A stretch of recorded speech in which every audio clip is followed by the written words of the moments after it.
Bismillahirrahmanirrahim. Assalamualaikum warahmatullahi wabarakatuh. Bertemu lagi pada video mata kuliah riset operasi yang kali ini akan membahas model untuk persoalan transportasi. Dalam model transportasi akan ditentukan rencana transportasi dari suatu jenis komoditas tunggal dari sejumlah sumber atau asal ke beberapa tujuan. Nah, untuk model transportasi ini kita akan menggunakan dua data. Yang pertama adalah data tingkat persediaan atau kapasitas atau penawaran dari masing-masing sumber atau asal, dan banyaknya kebutuhan atau permintaan dari masing-masing tujuan. Kemudian yang kedua adalah satuan biaya transportasi yang digunakan untuk mengangkut komoditas tersebut dari masing-masing sumber ke masing-masing tujuan. Jadi nanti data yang kita gunakan, kita harus mengetahui kapasitas dari sumber kita, kemudian permintaan dari tujuan kita, dan satuan dari biaya transportasi. Karena tujuan dari model transportasi ini adalah untuk mencari biaya yang meminimumkan transportasi tersebut. Oke. Kemudian tujuan dari transportasi ini seperti yang tadi saya bilang, menentukan banyaknya komoditas yang harus diangkut dari setiap sumber ke masing-masing tujuan sehingga total biaya transportasinya menjadi minimum. Ini kita lihat gambaran umum dari modal transportasi kita dengan ada N sumber dan N tujuan adalah sebagai berikut. Nah, ini kita lihat di sini sumbernya ada sebanyak 1, 2, 3 sampai N. Tujuannya ada 1, 2, 3 sampai N. Kemudian A11 di sini menyatakan A besar AI, A yang besar itu menyatakan lokasi sumber ke I. AI-nya berjalan dari 1 sampai M. Kemudian BJ, B besar C, C-nya berjalan dari 1 sampai N, menyatakan lokasi tujuan ke C. Sedangkan AI, A kecil I, I-nya berjalan dari 1 sampai M, merupakan besarnya kapasitas pada sumber ke I, sedangkan BC merupakan besarnya permintaan pada tujuan ke C.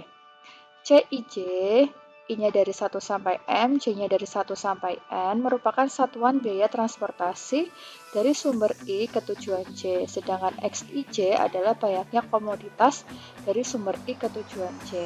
Nanti kita akan melakukan formulasi sehingga kita akan memperoleh XIJ mana yang akan meminimumkan biaya transportasi. Oke. Nah, ini untuk formulasi modelnya kita akan meminimumkan nilai Z-nya, yaitu biaya transportasi adalah perkalian dari CIJ tadi adalah satuan biaya transportasinya dikalikan dengan XIJ adalah banyaknya komoditas yang diangkut. Nah, kendala yang kita gunakan yang pertama adalah jumlah komoditas yang diangkut dari sumber tidak boleh melebihi jumlah kapasitas sumber tersebut. Misalkan sumber tersebut hanya mampu memproduksi 100 unit, maka jumlah komoditas yang kita angkut dari sumber tersebut tidak boleh lebih dari 100 unit. Dan yang B, jumlah komoditas yang diangkut menuju tujuan tertentu tidak boleh kurang dari jumlah permintaan. Misalkan permintaan dari suatu retail A sebanyak 500 unit. Nah, yang kita angkut ke sana tidak boleh kurang dari 500 unit tersebut. Sehingga di sini, kemudian yang ketiga adalah XIJ-nya tadi, jumlah komoditasnya harus positif. Lebih besar sama dengan 0. Kemudian model di atas ini akan memenuhi model total permintaannya akan kurang dari kapasitas kita. Jadi permintaan dari tujuan kita akan kurang dari kapasitas yang ada di sumber kita. Oke, kemudian ada beberapa bentuk lain dari model transportasi. Yang selanjutnya adalah total permintaan sama dengan total kapasitas yang disebut dengan model transportasi setimbang. Nah, di sini artinya di sini jumlah komoditas yang diangkut dari suatu sumber sama dengan ketersediaan sumber tersebut. Kemudian yang kedua ini berarti jumlah komoditas yang diangkut, yang ini, jumlah komoditas yang diangkut menuju tujuan sama dengan jumlah permintaan atau kebutuhan dari tujuan tersebut. Nah, kemudian model yang selanjutnya adalah total permintaan lebih besar dari total kapasitas, sehingga di sini kendala yang di sini adalah jumlah komoditas yang diangkut dari suatu sumber ternyata lebih besar dari ketersediaan sumber tersebut. Dan yang kedua adalah jumlah komoditas yang diangkut menuju tujuan lebih besar dari permintaan dari tujuan tersebut. Nah, ini akan ada 3 model transportasi. Nah, kita akan bentuk tabel transportasi karena dari formula matematis seperti yang tadi disebutkan, sebetulnya bisa diselesaikan dengan algoritma simplex, tapi karena strukturnya yang khas, kemudian telah dikembangkan untuk menyelesaikan masalah transportasi ini menggunakan tabel transportasi. Nah, ini untuk tabel transportasi setimbang tadi, yang jumlah komoditas sama dengan ketersediaan sumber tersebut. Nah, di sini. Artinya, yang disediakan oleh sumber AI, A1, A2, sampai AM itu sama dengan yang dibutuhkan oleh tujuan B1, B2, sampai BN. Nah, ini tabelnya nanti seperti ini. Kemudian, jika total permintaan lebih besar dari total kapasitas, maka kita akan memerlukan sumber dummy. Karena permintaannya tadi kan lebih besar, berarti sumber kita harus ditambahkan dengan sumber dummy, atau yang kita sebut nanti tadi A-nya kan tadi sumber ya, A dummy-nya adalah AM plus 1. Nah, ini di sini nanti kita akan tambahkan biayanya yang di CM plus 1,1, artinya kita tambahkan di situ biaya kekurangannya, bisa dari kekurangan atau denda. Kemudian jika tidak ada nilainya atau tidak disebutkan, maka kita bisa menganggapnya tidak ada atau biayanya akan sama dengan 0 di sini. Ini akan sama dengan 0. Kemudian, ketika total permintaan kurang dari total kapasitas, maka kita juga di sini akan menambahkan. Jadi kita kapasitasnya terlalu banyak, tapi permintaannya terlalu sedikit. Kita akan menambahkan tujuan dummy di sini. Di sini ada B dummy sama dengan BN plus 1. Nah, ini sama. Ketika nanti tidak disebutkan biaya tambahannya, maka di sini nilainya adalah 0. Begitu. Kita kemudian lihat contohnya di sini. Nah, ini ada contoh 1. Perusahaan X yang memproduksi suatu jenis komoditas atau barang mempunyai pabrik di kota ABC. Berarti ABC adalah sumber kita. Kemudian pusat distribusinya berlokasi di kota L, K, dan L. Artinya K dan L adalah tujuan kita. Kapasitas produksi dari ketiga pabrik tersebut masing-masing sebesar 100 unit, 1000 unit, 1500 unit, dan 1200 unit. Jadi pabrik A dia mampu maksimal memproduksi sebesar 1000 unit. Pabrik B-nya 1500 dan C-nya 1500. Kemudian permintaannya dari kota K tadi ada sebesar 2300 unit dan kota L 1400 unit. Kemudian biaya transportasi per unitnya adalah per unit komoditas per kilometernya adalah sebesar Rp80. Nah, kemudian di sini diketahui matriks jarak dari pabrik ke pusat distribusi dalam kilometer. Jadi dari pabrik A ke pusat distribusi K jaraknya adalah 1000 km. Dari pabrik A ke distribusi L, pusat distribusi L jaraknya 2690 km. Kemudian dari matriks jarak ini akan dapat dicari untuk matriks biayanya di sini. Nah, matriks biaya transportasinya tadi adalah jarak dikalikan dengan biaya transportasi per kilometernya, per unit per kilometer. Nah, ini berarti di sini biaya pabrik A, biaya transportasi dari pabrik A ke pusat distribusi K, berarti jarak, berarti 1000 dikalikan Rp80 sama dengan 80.000. Nah, di sini saya tuliskan 80, satunya dalam Rp1.000. Kemudian pabrik A ke pusat distribusi L, biaya transportasinya sebesar 2.690 dikalikan 80.000. Nanti hasilnya adalah 225.000. Nah, saya tuliskan 225 saja di sini. Satunya dalam Rp1.000. Begitu seterusnya. Oke. Sampai sini. Kemudian kita buat tabel transportasinya. Nah, karena tadi kita akan mencoba 3 model, ada transportasi setimbang, ada yang total kapasitas kurang dari total permintaan, total kapasitas kurang dari total permintaan maupun total permintaan lebih besar dari total kapasitas. Nah, di sini kita akan mencoba membuat tabel transportasi yang setimbang dulu. Nah, ini seperti ini tadi. Ada sumbernya pabrik A, B, C, tujuannya adalah pusat distribusi K dan L. Nah, di sini yang tadi C11, C12 kita isikan satuan biaya transportasinya dari tabel yang kita peroleh tadi di sini 80, 225. Nah, kemudian tadi kapasitas untuk pabrik atau sumber A sebesar 1000 unit, pabrik B-nya 1500 unit, C-nya 1200 unit. Kemudian permintaannya tadi untuk pusat distribusi K tadi sebesar 2300 unit, untuk pusat distribusi L sebesar 1400 unit, artinya di sini permintaan 2300 tambah 1400 adalah 3700, sama dengan kapasitas yang tersedia dari sumber atau pabrik kita. Oleh karena itu, tabel ini atau permasalahan ini merupakan contoh dari model transportasi yang setimbang. Sehingga nanti kita dapat peroleh fungsi tujuan kita. Nah, di sini berarti akan meminimumkan nilai Z, berarti 80 kali X11 ditambah 215 kali X12 dan seterusnya. Nah, nanti X12, X11, X12 ini yang akan kita cari nilainya. Oke. Kemudian, bagaimana jika kapasitas pabrik B yang tadinya 1500 menjadi 1300? Artinya terjadi penurunan.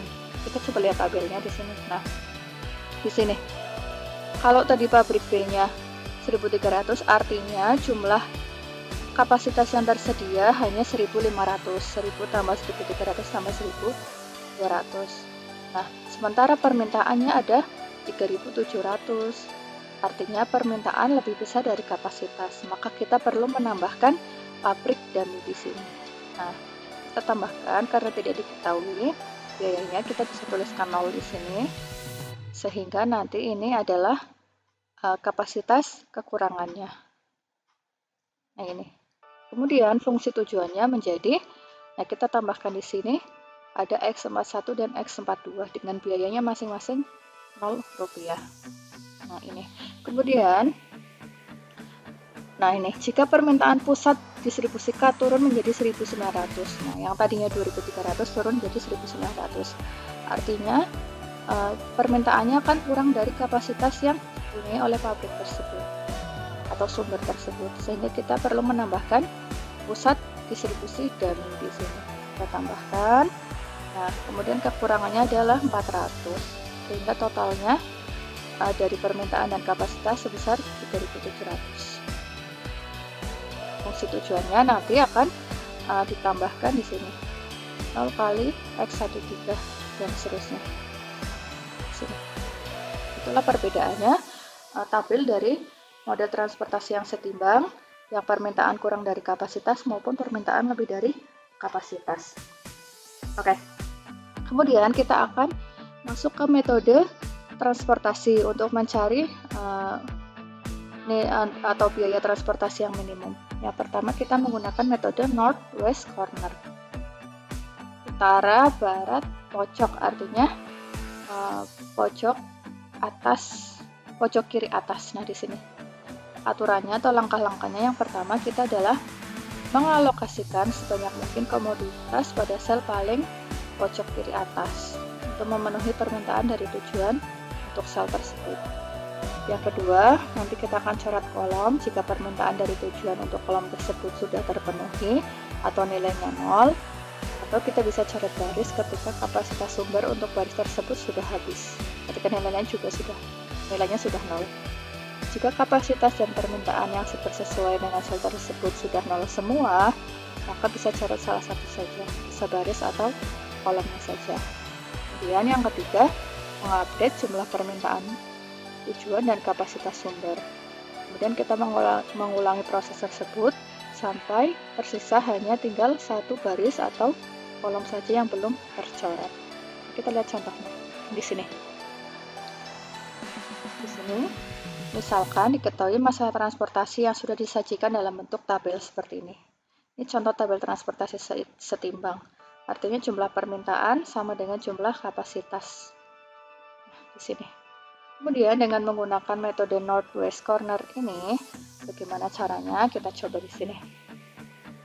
Nah, mulainya dari pojok kiri atas. Nah, di sini kita lihat di sini. Permintaannya 5.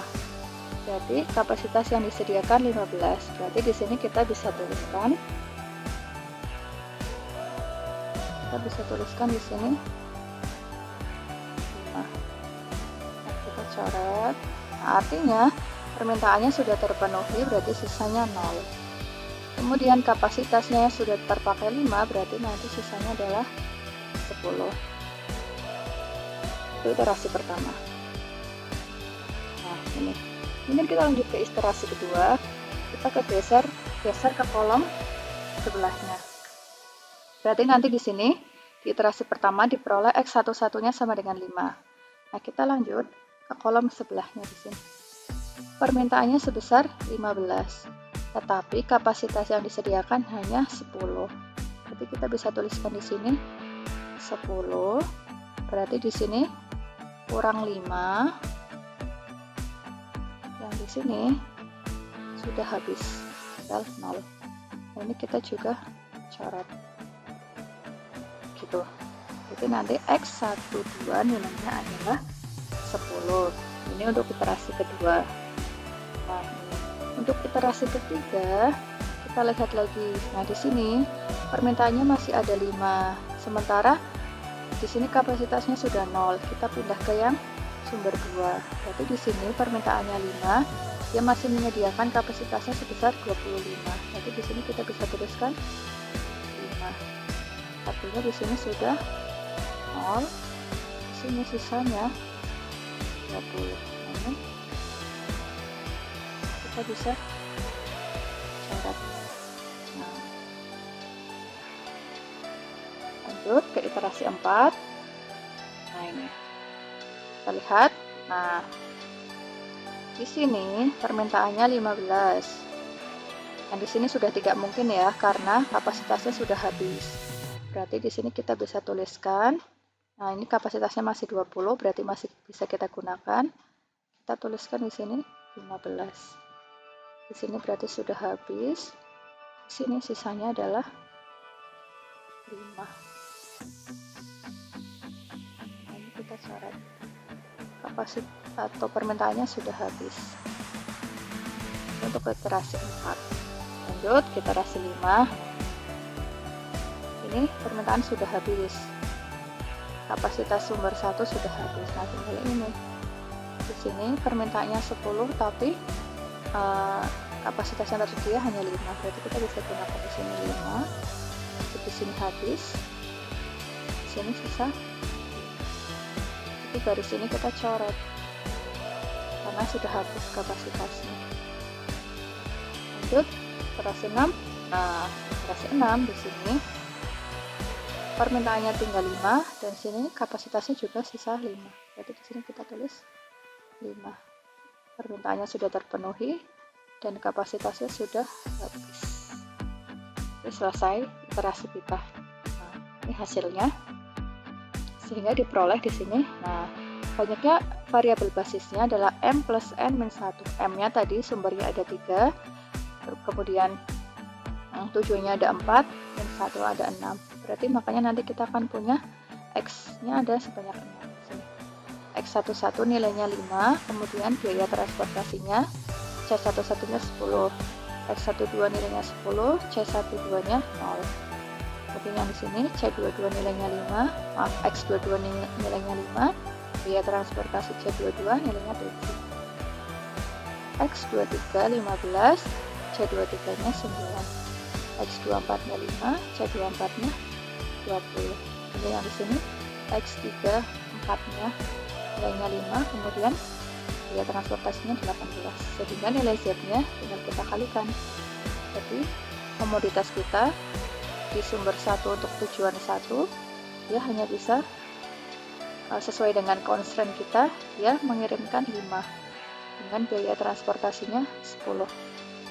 di sini 10 dolar, kemudian ditambah dan seterusnya, sehingga diperoleh nilai atau biaya transportasi minimum untuk mengalokasikan komoditas dari sumber 123 ke tujuan 1234 sebesar 410 dolar di sini jika satuannya dolar.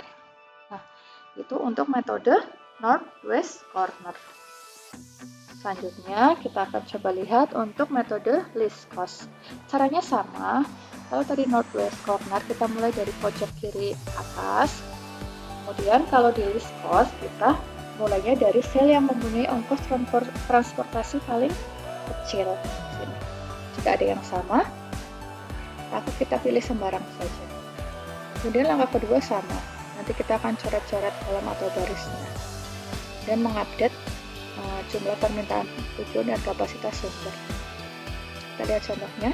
Nah, contoh yang tadi, untuk contoh yang tadi, nah di sini biaya yang paling minimum adalah di C atau di sel 120 dan di sini di sel 310.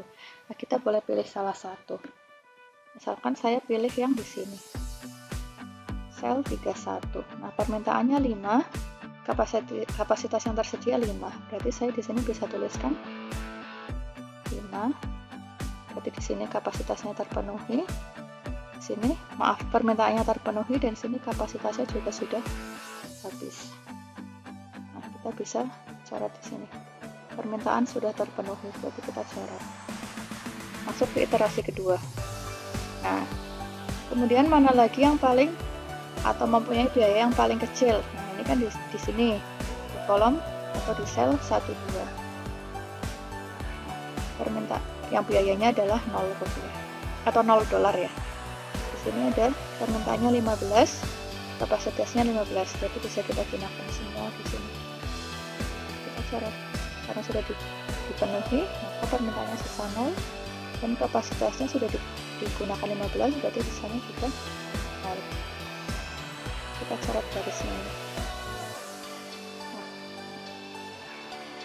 kapasitasnya sudah 0, jadi tidak bisa dipakai lagi yang sumber 1.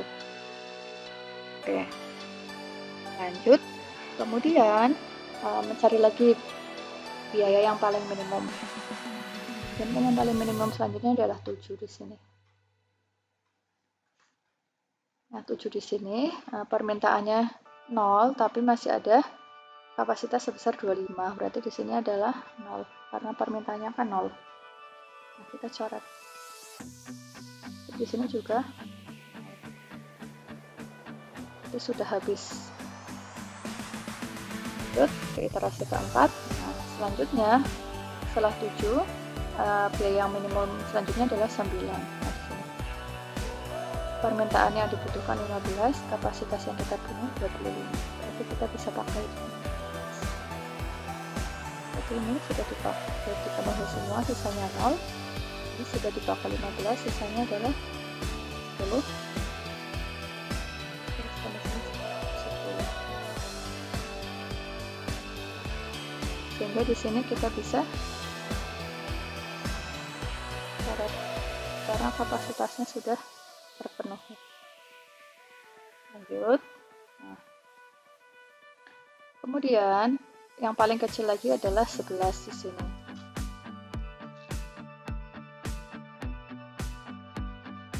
Di sini kapasitasnya sudah tidak ada, berarti kan tidak bisa karena permintaannya 10 tapi kapasitasnya sudah tidak ada, berarti kita bisa lewatkan. Kemudian yang 14, nah di sini juga kapasitasnya sudah 0, tidak perlu kita inputkan lagi, perlu kita cari lagi. Kemudian yang 16 di sini, nah di sini juga kapasitasnya sudah 0, berarti selanjutnya adalah 18. 18 di sini permintaannya 10, kapasitasnya 0, berarti di sini bisa kita tuliskan 0 saja. Nah, kita coret karena tadi ya ketika permintaan dan kapasitasnya sudah 00 kita bisa lewatkan, tapi kita dari sini kapasitasnya sudah 0, tapi permintaannya masih ada nilainya, nah kita tuliskan 0 aja di sini. Dipakai 0 berarti masih ada 10. Sini dikali 0. Lanjut ke kerasukan 6. Nah, selanjutnya di sini setelah 18 kan 20. Nah, dia permintaannya 10, di sini kapasitasnya masih tersedia 10. Di sini saya tuliskan 10. Ini habis atau terpenuhi semua dan kapasitasnya juga habis. Sehingga diperoleh tabel terakhirnya seperti ini. Nah, kita bisa lanjutkan. Nah, sama tadi seperti tadi, banyaknya variabel basisnya ada 6. Kemudian, nah tadi berbeda dengan yang metode Northwest Corner. Di sini ternyata komoditas yang harus disediakan yaitu dari sumber 1 ke tujuan 2 sebesar 15 dengan biayanya $0. Kemudian dari sumber 2 ke tujuan 2 komoditasnya 0, biayanya $7 dan seterusnya. Kemudian nilai Z-nya tinggal kita kalikan seperti tadi, diperoleh 335. Ternyata dengan menggunakan metode list atau aturan list cost, diperoleh nilai atau biaya transportasi yang lebih kecil dibandingkan tadi kita menggunakan Northwest Corner. Nah, ini mungkin saja terjadi karena tadi algoritmanya berbeda. Mulai kalau yang Northwest Corner tadi jalannya mulai dari pojok kiri atas, sementara untuk yang list cost mulainya dari sel yang mempunyai biaya paling kecil atau paling minimum. Nah, ini tidak harus atau tidak selamanya list cost akan nilainya lebih kecil. Ini bisa saja nanti mungkin suatu saat atau jika ada problem lain atau persoalan lain, Northwest Corner bisa jadi nilainya juga yang paling kecil. Nah, ini karena adanya perbedaan di sini karena algoritma yang digunakan dari kedua metode ini berbeda. Begitu. Jadi mungkin bagi Anda yang sudah mengetahui bagaimana cara menyelesaikan masalah transportasi menggunakan Excel atau menggunakan R, nah ini adalah konsep dibalik perhitungan menggunakan Excel dan R tersebut. Atau bisa dibilang secara manual caranya seperti ini. Oke, demikian untuk penjelasan tentang model untuk permasalahan transportasi. Semoga dapat membantu untuk lebih memahami bagaimana cara memperoleh biaya transportasi minimum dari sejumlah sumber yang tersedia dan kapasitas atau permintaan dari sejumlah tujuan. Terima kasih atas perhatiannya. Assalamualaikum warahmatullahi wabarakatuh.